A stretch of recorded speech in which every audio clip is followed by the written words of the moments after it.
श्रीमद देवादिदेवेक जराट प्रथम तीर्थंकर आदिनाथ भगवान की। श्रीमद देवादिदेवेक जराट शांतिनाथ भगवान की। श्रीमद देवादिदेवेक जराट शासन नायक महावीर भगवान की। सिद्धांत शास्त्र की। चारित्र चक्रवर्ती समाधि सम्राट प्रथमाचार्य शांति सागर जी महामुनिराज की। दीक्षा गुरु आचार्य रत्न बाहुबली जी मुनि महाराज की। अनेक आचार्य अनेकांत सागर जी मुनि महाराज की। 3 कम 9 करोड़ मुनिराज की।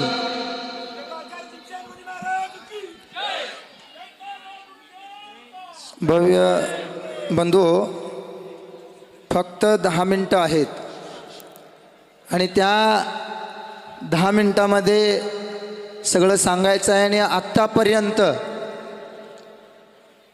सेवादल, दक्षिण भारत जैन सभा, मुनी महाराज, आचार्य महाराज यांनी खूप सारं सगळं सांगितलेलं आहे। आता दुकान बंद होण्याचा टाईम आलेला आहे। तिकडलं पण सगळं संपलेलं आहे। संपलेलं आहे की नाही माहिती नाही, खरं मी सांगायचं लागलोय। चालू आहे म्हणून सांगितलं, जाताना अनेकदा करून जावा, तसंच जाऊ नका। का तर समडोळ्याच्या समस्त श्रावक श्राविकांनी खूप राबलेलं आहे आणि त्यांच्यासाठी खूप खूप आशीर्वाद आमचा। बघा, खूप सगळं महाराजांच्या बद्दल, आचार्य महाराजांच्या बद्दल सांगितलेलं आहे। बाबासाहेबांच्या बद्दल सुद्धा खूप सगळं सांगितलेलं आहे। सेवादल हे बाबासाहेबांच्या हाताखाली काम केलं। सकाळी धर्मसागर मुनी महाराजांनी भी खूप सांगितलं। ज्यावेळेला 1999ला त्यांनी संयोजक म्हणून होते आणि आम्ही सेवादलात काम करत होतो। तारंगा सिद्धक्षेत्र पंचकल्याणासाठी आम्ही गेलो होतो, त्यावेळी त्यांनी संयोजक होते, आम्ही सेवादलामध्ये काम करत होतो। खूप त्यांचं जवळून आम्ही बघितलेलो आहे।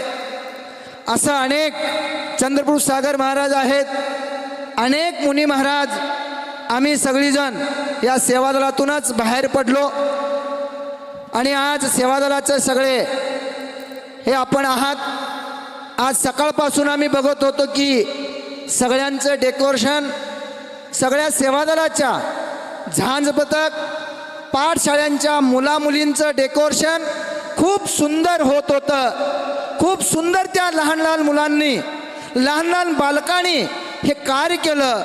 हे कार्य करण्याचं काम सेवादलांनी, त्या पाठशाळेच्या शिक्षकांनी जे प्रेरणा दिलेलं आहे ते खूप सुंदर दिलेलं आहे। म्हणताना आज या लहान मुलांच्यावर संस्कार देण्याचं कार्यक्रम पाठशाळेच्या माध्यमातून होत आहे।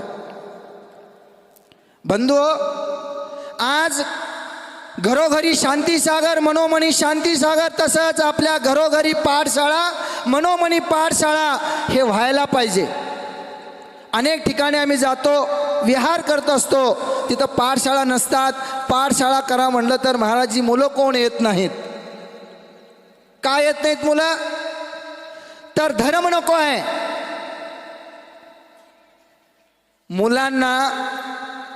शाळेला पाठवायला, ट्युशनला पाठवायला, क्लासला पाठवायला समय असतंय, परंतु धर्म शिक्षणासाठी, धर्मासाठी मंदिरात पाठवायला समय नाही।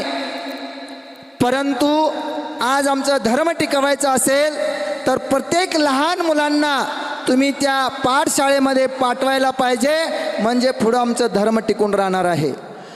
महाराजांच्याकडे गावामध्ये महाराज आल्यानंतर महाराजांच्याकडे आई वडील येतात, महाराज आमच्या पोरग्याला काहीतरी सांगा, आमच्या मुलगीला काहीतरी सांगा, काय डोंबलं सांगणार काय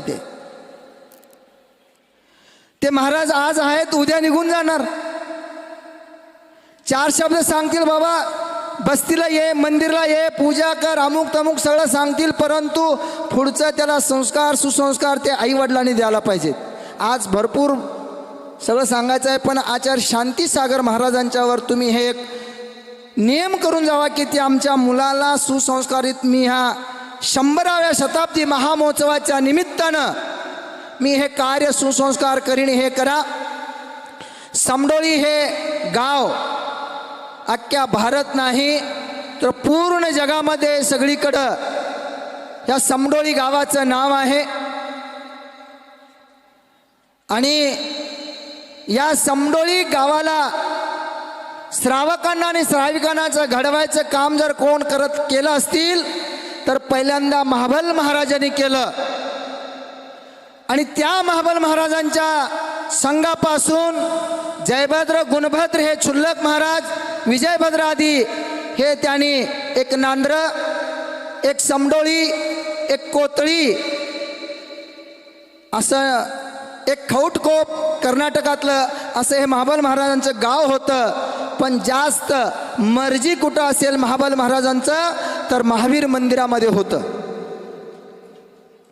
आणि त्यातूनच त्या क्षुल्लक संघास्त गुणभद्र महाराज म्हणजेच अरदबली मुनी महाराज त्यांनी सकाळ संध्याकाळच्या वेळेला इकडं प्रवचन आणि रात्रीच्या वेळेला शांतीनाथ मंदिरच्या प्रांगणामध्ये त्यांनी प्रवचन सांगून या दोन्ही मंदिराला कृतज्ञ केलं, एकदम पुण्यशाली बनवलं. म्हणताना आज हे समडोळी गाव एवढं मोठं कार्यक्रम केलेला आहे. आज अरदबली महाराजांनी गावोगावी शांतीसागर महाराजांचा अंतिम उपदेश करवलं.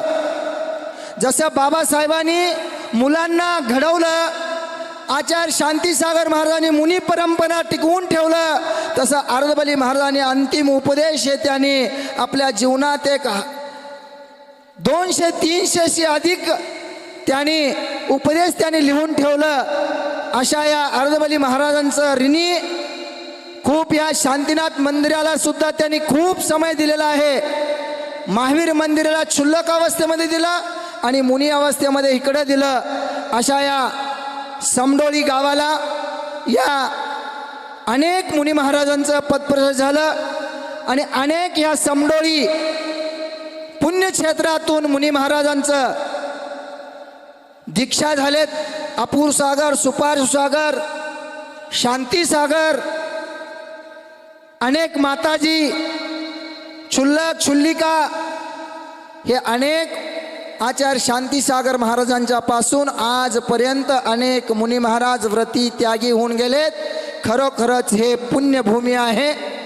आणि ह्या पुण्यभूमीला आज आचार्य शांतीसागर महाराजांचं 100वं वर्ष आपण सर्वांनी करत आहात. आणि हे 69वी पुण्यतिथी या समडोळी नगरीमध्ये संपन्न झालेली आहे. खूप सुंदर सगळ्यांना वाटत होतं की कसं हे होणार. सगळेजण येत होते, महाराजी कसं होणार, महाराजी कसं होणार. पण त्यांनीच सांगतील शेवटला ज्यावेळी आभार मानतील त्यावेळेला की कसं झालं ते. सगळ्यांना भीती होतं की कुठल्या पंथानं कोण काय म्हणाल आणि कुठल्या पंथानं काय म्हणतील, की 13 पंथीचे साधू काय आणि लांबडं लावतील काय, आणि 20 पंथीचे साधू काय लांबडं लावतील काय. पण त्यांनी त्यांच्या मर्यादात राहून त्यांनी त्यांचं सगळं कार्य केलेलं आहे. हे आपलं कर्तव्य त्यांनी पार पाडलेलं आहे. पंथवाद कुठलेही तीर्थंकर 20 पंथानं मोक्षाला गेले नाहीत, कुठलेही तीर्थंकर 13 पंथानं मोक्षाला गेले नाहीत. तीर्थंकर हे मोक्षाला गेलेले आहेत, दिगंबर पंथानं गेलेले आहेत. परंतु आपण एवढंच करायचं आहे, पंथवाद सोडून, संतवाद सोडून धर्मामध्ये आम्ही लागायचं आहे. एकच काम करायचं आहे, धर्म आपल्याला सोडायचं नाही. धर्म सोडलं तर आम्ही सगळं सोडलो. म्हणून बंधू 10 मिनिटं दिलेलं आहे, समय 5 वाजलेले आहेत. मी उर्वरित जे थोडंसं माझं राहिलेलं आहे ते चंद्रपूर सागर महाराज सारखं म्हणत, तुम्ही 3 कार्यक्रम केलाय आणि 4थ्या कार्यक्रमाला पण तुम्ही हजर राहिलायसा. त्यातलं थोडंसं मला तर द्या म्हणा लागले. मी नक्की देतो म्हणलो तुम्हाला, 1-2 मिनटं तर माझं तुम्हाला देतोच म्हणून सांगितलं त्यांना. म्हणून आपण सर्वांनी कर्नाटक महाराष्ट्र प्रांतातून सगळं श्रावक श्राविका हे सुद्धा आलेले आहेत, त्यांना बी खूप खूप आशीर्वाद. आचार्य परमेष्ठी मुनी परमेष्ठी यांनी सुद्धा आलेले आहेत. आपल्या सगळ्यांनी सांगितलं की आपले मर्यादा तोडून आलेले आहेत. हे एकच म्हणजे आचार्य शांतीसागर महाराजांच्या प्रेमापोटी सगळेले आलेले आहेत. हे प्रेम असंच वात्सल्य भाव आपल्या सगळ्यांच्या जवळ असू दे. मी जाता जाता सांगतो, इथं छोटंसं गाव नांद्र आहे. संपलो 2 मिनिटांत संपवत. नांद्र गाव आहे आणि त्या नांद्रे गावामध्ये आचार्य शांतीसागर महाराज 2 महिन्यासाठी तिथं थांबले होते. आणि त्यावेळी आचार्य देशभूषण महाराज त्यावेळी मुनी अवस्थामध्ये होते. ज्या वेळेला आचार्य शांतीसागर महाराज नांद्रे गावामध्ये होते, देशभूषण महाराज तिकडून येत होते. शांतीसागर महाराज पिंची कमंडलू घेतले आणि बाहेर गावाच्या गेले. म्हणाले, महाराज तुम्ही एवढे मोठे आचार्य आहात आणि त्या मुनी महाराजांना तुम्ही आणायला चाललाय. त्यावेळी महाराजजी म्हणले, ते माझे छोटे भाऊ आहेत, मी त्यांना आणायला चाललोय. हे त्यांचं वात्सल्य भाव होतं. असंच आमच्या सगळ्यांच्या जवळ वात्सल्य भाव राहू दे. वात्सल्यानं राहूया आणि प्रेमानं राहून हे धर्माचा ध्वजा या भारत भूमीमध्ये फडकवूया. हेच 2 शब्द तुम्हाला आशीर्वचनाचं सांगून मी संपवतो. परमपूज्य चारित्र चक्रवर्ती समाधी सम्राट प्रथमाचार्य शांतीसागरजी महामुनिराज की जय.